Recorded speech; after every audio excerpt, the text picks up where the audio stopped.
Dietrich Bonhoeffer was martyred for one reason. The Nazis killed this pastor because he got involved in politics. Unlike the majority of pastors, Christian pastors in Nazi Germany who remained silent under the reign of terror of Adolf Hitler, Dietrich Bonhoeffer could not remain silent. He stood up in his society. He spoke out against the evil of the government, and as a result, he lost his life. Dietrich Bonhoeffer, before he died, made this statement. He said, "Only he who believes is obedient, and only he who is obedient truly believes." There's an inseparable link between belief and obedience. You can't separate the truth. Wherever there's belief, there is genuine obedience. And we see that truth clearly illustrated in the story we're going to look at tonight. If you have your Bibles, I want you to turn to Daniel chapter 3.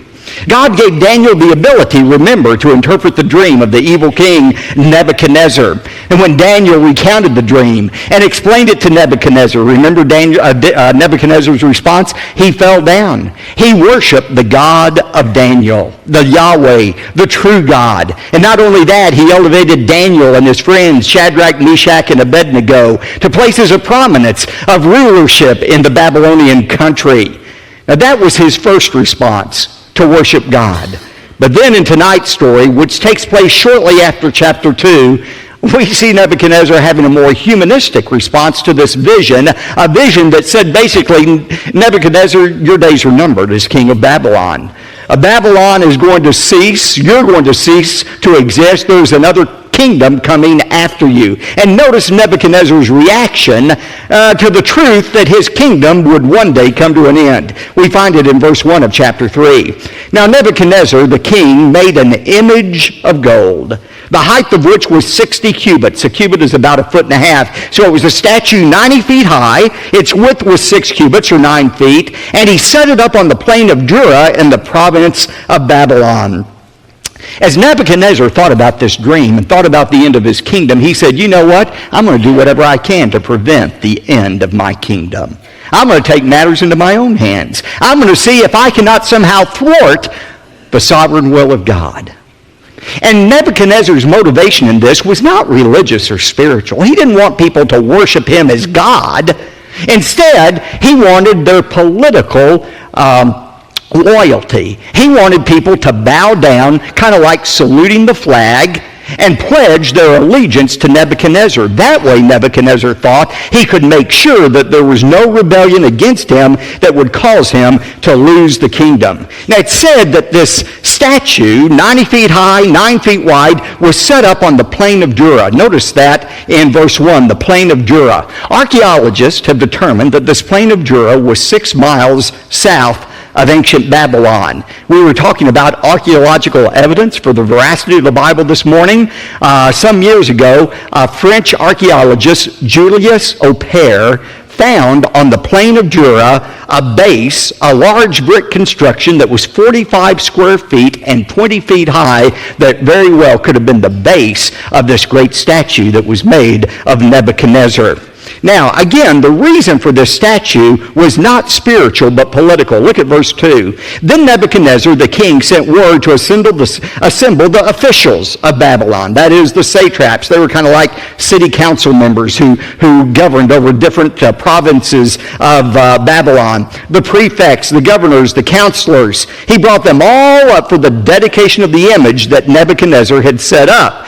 And look at verses 4 and 6. Then the herald loudly proclaimed, "To you the command is given, O people, nations, and men of every language, that at the moment you hear the sound of the horn, the flute, the lyre, the trigon, the psaltery, the bagpipe, and all kind of music, you are to fall down and worship the golden image that Nebuchadnezzar the king has set up. But whoever does not fall down and worship shall immediately be cast into the midst of a blazing furnace." Now, verse 7. We find that the music is sounded. All of the instruments play. When the music starts, that's the cue for everyone to fall down and worship the image. And sure enough, verse 7 says, all fell down and worshiped the golden image that Nebuchadnezzar had set up. All except three. We'll find out those three in just a moment. But just imagine the scene. You have hundreds of thousands of people, perhaps, on the plain of Jura. You have this mighty image that is set up. The instructions have been given. The music plays. Everybody immediately bows down. Only three people remain standing. Can't you hear the people who are bowed down looking up saying, psst, psst, down, down, down? But they wouldn't bow down before this image that had been set up. So notice the accusation that's made against these three in verse 8. For this reason, at that time, certain Chaldeans, that is, part of the king's court, these people who lived in southern Babylon, came forward and brought charges against the Jews, these three Jews who refused to bow down. Look at verses 10 to 12, what the charges were. They reminded in verses 10 and 11 Nebuchadnezzar of what he had ordered, and then look at verse 12. Here's the charge. This is what they said to Nebuchadnezzar. There are certain Jews whom you have appointed over the administration of the province of Babylon, namely Shadrach, Meshach, and Abednego.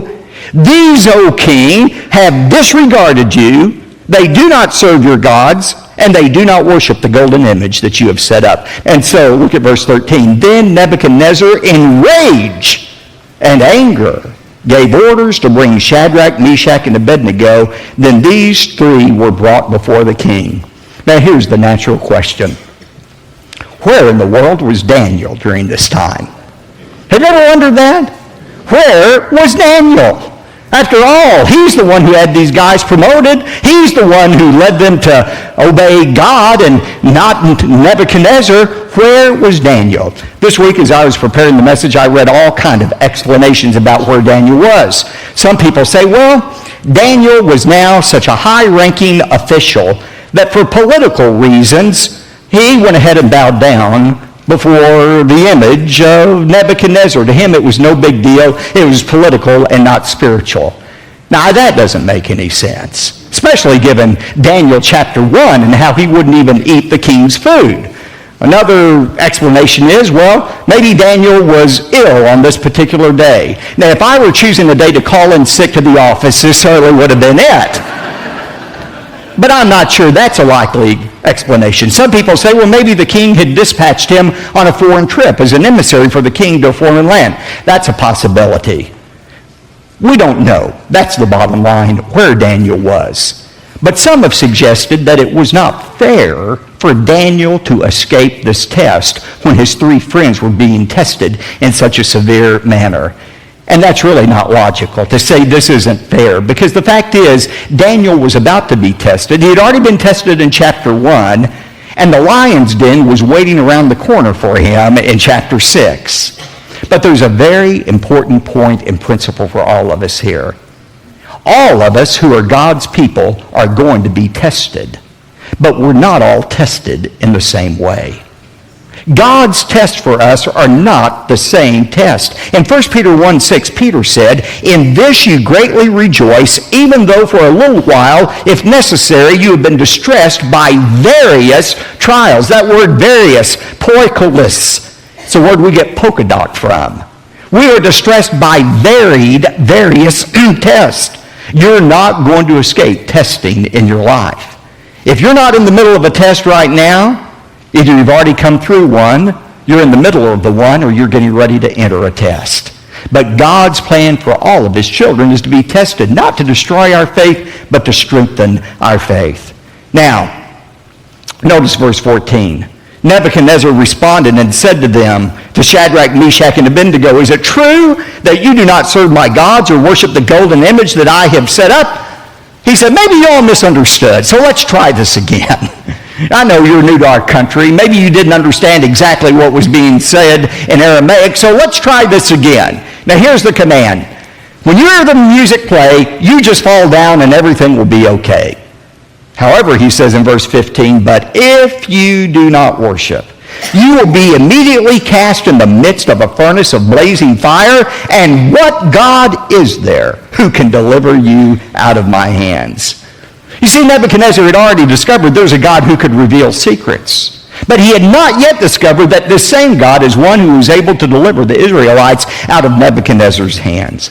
Now, think about these Hebrew youth. Remember, teenagers, they were about your age. They were probably about 17 or 18 at this time that they were going through this test. Think about how they could have rationalized not obeying God's commands. They could have come up with all kinds of excuses not to bow down before the golden image. But they knew what God had said. In Exodus 20, God was very clear. Thou shalt have no other gods before me. Thou shalt not make unto thee any graven image. Thou shalt not bow down to them nor serve them.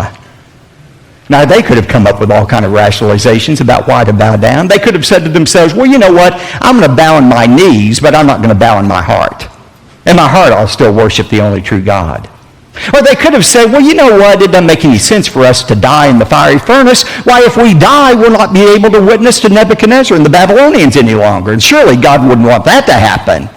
They could have come up with all kinds of excuses for reasons not to obey God's command and bow down before the golden image. But notice what they said instead. Verses 16 to 18. These are some of my favorite verses in all of the Bible. Look at what they said to Nebuchadnezzar. They said in verse 16, O Nebuchadnezzar, we don't even need to give you an answer concerning this matter. If it be so, our God whom we serve is able to deliver us from the furnace of blazing fire, and he will deliver us out of your hand, O king. But underline this for verse 18, but even if he does not, let it be known to you, O king, that we are not going to serve your gods or worship the golden image that you have set up. Now that's what you call faith. They said, King, we believe our God is able to deliver us, and if he wants to, he'll deliver us out of your hands. But even if he chooses not to deliver us, we are still going to obey him. Ladies and gentlemen, that is faith. Obedience to God in spite of the circumstances. It's not always God's will to deliver us out of trials. It wasn't God's will to deliver Jesus out of suffering, or Peter, or Paul, or most of the apostles. God's will for them was death, but they still obeyed God. This is the perfect demonstration of what true faith is, obeying God regardless of what he does. Now look at verse 19, the execution of the sentence. Then Nebuchadnezzar was filled with wrath, and his facial expression was altered toward Shadrach, Meshach, and Abednego. His face was just contorted. He was so angry. And he answered by giving orders to heat the furnace 7 times more than it was usually heated. The Aramaic here means Nebuchadnezzar was as angry as he could have been under the circumstances. And his anger, like anger always does, caused him to do something very irrational. You know, when you're angry, you are literally out of your mind. And that's what Nebuchadnezzar was, because he does a very irrational thing. He says, I want that furnace heated up 7 times the normal heat. Now think about it. If he was really angry, as he was with these 3 men, he wouldn't want that temperature raised. He'd let it stay at the normal temperature so that they would suffer as long as possible in that furnace instead of being consumed immediately by it being 7 times hotter than it usually was. But Nebuchadnezzar wasn't rational. One commentator said Nebuchadnezzar's furnace was hot, but he himself got hotter. And when a man gets full of fury, he gets full of folly. Great words. Look at verse 21. Then these 3 men were tied up in their trousers, their coats, their caps, and their other clothes, and they were cast in the midst of the furnace of blazing fire. For this reason, because of the king's command was urgent and the furnace had been made extremely hot, the flame of the fire slew those men who carried up Shadrach, Meshach, and Abednego. But these 3 men, Shadrach, Meshach, and Abednego, fell into the midst of the furnace of blazing fire, still tied up. Now look at God's miraculous delivery in verse 24. Then Nebuchadnezzar the king was astounded, and he stood up. Now apparently they had placed a chair for Nebuchadnezzar to sit in once the furnace door had been shut, and he was able to look in to see these 3 men. And when he looked into that blazing fire, he was so astounded by what he saw, he immediately stood up. And he said to his high officials, was it not 3 men we bound into the midst of the fire? They replied to him, certainly, O king. Verse 25, he said, look, I see men loosed, 4 of them, walking about in the midst of the fire without harm, and the appearance of the 4th is like a son of the gods. Three things amazed Nebuchadnezzar. First of all, these men who had been tied up were suddenly now free. Secondly, they were walking around without being consumed by the fire. But most importantly, there were no longer three men in there. There was a fourth man in there. And that fourth person they saw looked like a son of God. Who was that fourth person in there? I believe it was the angel of the Lord. Anytime in the Old Testament you read about the angel of the Lord, that is a reference to the Lord Jesus Christ. The incarnate, pre-incarnate appearance of Jesus Christ. That fourth person looked like a God to them. Verse 26, then Nebuchadnezzar came near to the door of the furnace, and he responded and said, Shadrach, Meshach, Abednego, come out, you servants of the Most High God, and come here. And then Shadrach, Meshach, and Abednego came out in the midst of the fire. He wanted them out of the furnace. He called them servants of the Most High God. And look at verse 27. All of the officials gathered around and saw in regard to these men that the fire had no effect on their bodies. Not even a hair of their head had been singed, nor were their trousers damaged, nor had the smell of fire even come upon them. They didn't even reek of smoke after being in that furnace. In verse 28, look at Nebuchadnezzar's response. He said, Blessed be the God of Shadrach, Meshach, and Abednego, who has sent his angel and delivered his servants who put their trust in him, violating the king's command. And he yielded up their bodies so that not to serve or worship any god except their own God. And as we'll see in a moment, this was not, and we'll see this more next time, this was not a conversion experience for Nebuchadnezzar. That would come in chapter 4. Nevertheless, there was still a command here that was given in verse 29. Nebuchadnezzar says, Therefore I make a decree that any people, nation, or tongue that speaks anything offensive about the God of Shadrach, Meshach, and Abednego shall be torn limb from limb, and their houses reduced to rubbish heap, inasmuch as there is no other God who is able to deliver in this way. Now notice, Nebuchadnezzar did not denounce all other gods. He simply recognized that the God of these three Hebrew youth was a legitimate God, and in fact, he was a superior God to any other God he knew of, because this was a God that was able to deliver these Hebrews out of Nebuchadnezzar's hands. Now, as impressive as a comment that is, God is not impressed by it. See, God is not content to be named among other gods. God is not impressed when we say, oh, I believe in the God of heaven, the God of the Bible, but I believe in other gods as well. I'm saying this often right now as I go around our country. What we call plurality in our country, the worship of many gods, what we celebrate as tolerance and plurality, God has another name for. It's idolatry. The First Amendment of our Constitution has not replaced the First Commandment of God. God said, you shall have no other gods before me. God commands our exclusive worship. He has no tolerance for any false gods or any false idols. And by the way, a false idol, a false god doesn't have to be a wooden statue. As I heard my friend David Jeremiah say today, we have American idols as well. Those American idols sometimes are money. We bow down before money. We worship money.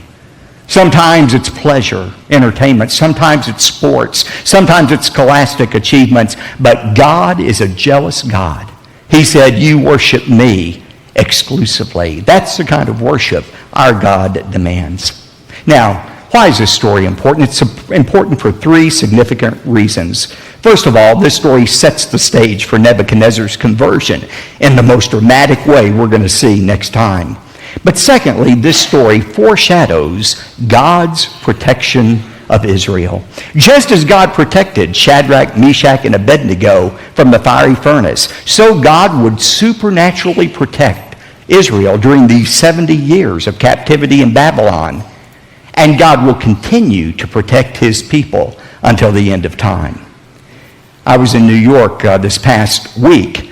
I was there Wednesday for the most holy day of the Jewish calendar, Yom Kippur. And I was with some Jews. It was interesting to see how they worshiped on Yom Kippur. But at that very same day of Yom Kippur, the holiest day on the Jewish calendar, on that very day, there in New York, was Iranian President Ahmadinejad. And there he was in the UN, breathing threats against Israel. Monday of that week in New York, he said, Israel will be eliminated from the face of the earth. Now I'm going to make to you a prophecy that I promise will come true. This is an absolute 100% prophecy that will come true. President Ahmadinejad will be eliminated before Israel is eliminated. You can rest assured, because Israel is God's nation, and Israel has the promise of God's protection. God protected them for 70 years during that Babylonian captivity, and he will protect them until the end of time. But the third truth that you see in the passage is this. This passage reminds us of the importance of unconditional faith and obedience. Remember, true faith is not believing God is going to do what we want him to do. True faith is the resolve to obey God in spite of the circumstances. It's the faith that Job expressed when he said, "Though he slay me, yet will I trust in him." Only he who is obedient believes, and only he who believes is truly obedient.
phải không em? Chuyện tình yêu đâu biết được ngày mai. Rồi hôm nay em bên ai, nhìn em khóc trên vai. Thôi hãy quên đi, về với em hiện tại. Anh còn nhớ về ngày ta còn đắm say. Anh vẫn nhớ về người bên anh khi ấy. Em đã quên rồi câu hứa yêu trọn đời. Em bỏ anh rồi, em vui tình nhân mới. Cuộc tình này đã khác rồi, mình kết thúc em ơi. Chuyện tình này đã chết rồi, còn tiếc chi em ơi. Một lần em gian dối rồi, còn cố yêu không vui. Một lần em đã phản bội, làm vết thương chưa nguôi. Thì anh vẫn sẽ mỉm cười, người khác làm em vui. Còn anh xin kết thúc và giữ chút đau thương thôi. Ở nơi xa luôn nhớ về một mối duyên tình phai. Đường em đi nay khác rồi, còn mỗi anh đơn côi. Đường em đi nay đã khác rồi, còn riêng anh mãi đứng đơn côi.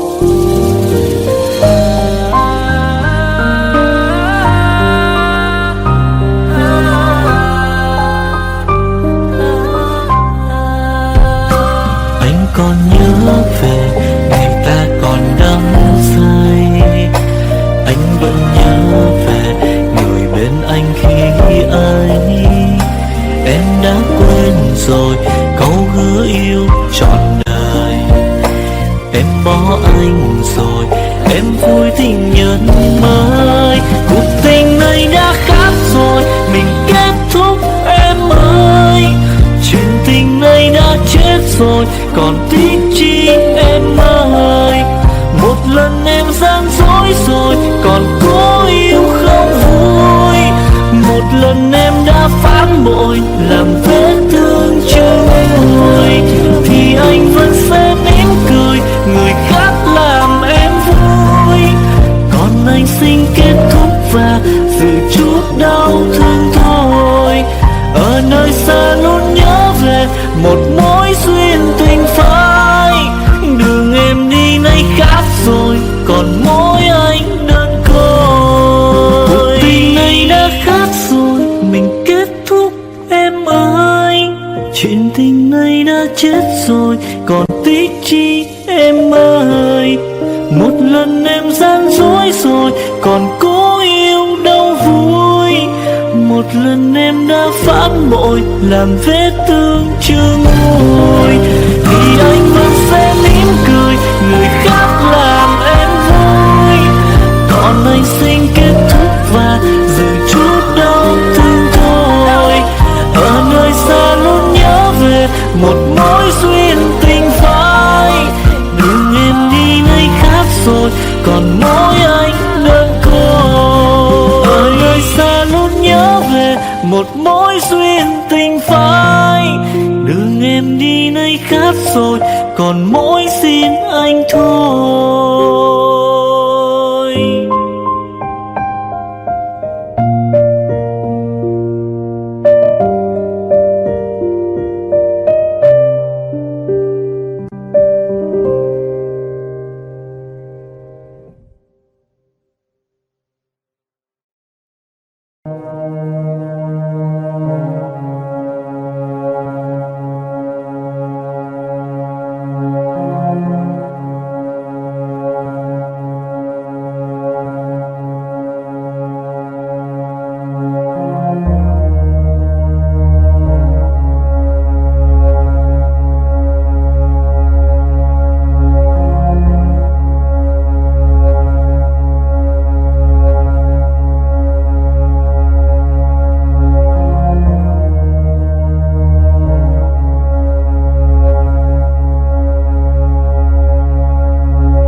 Thank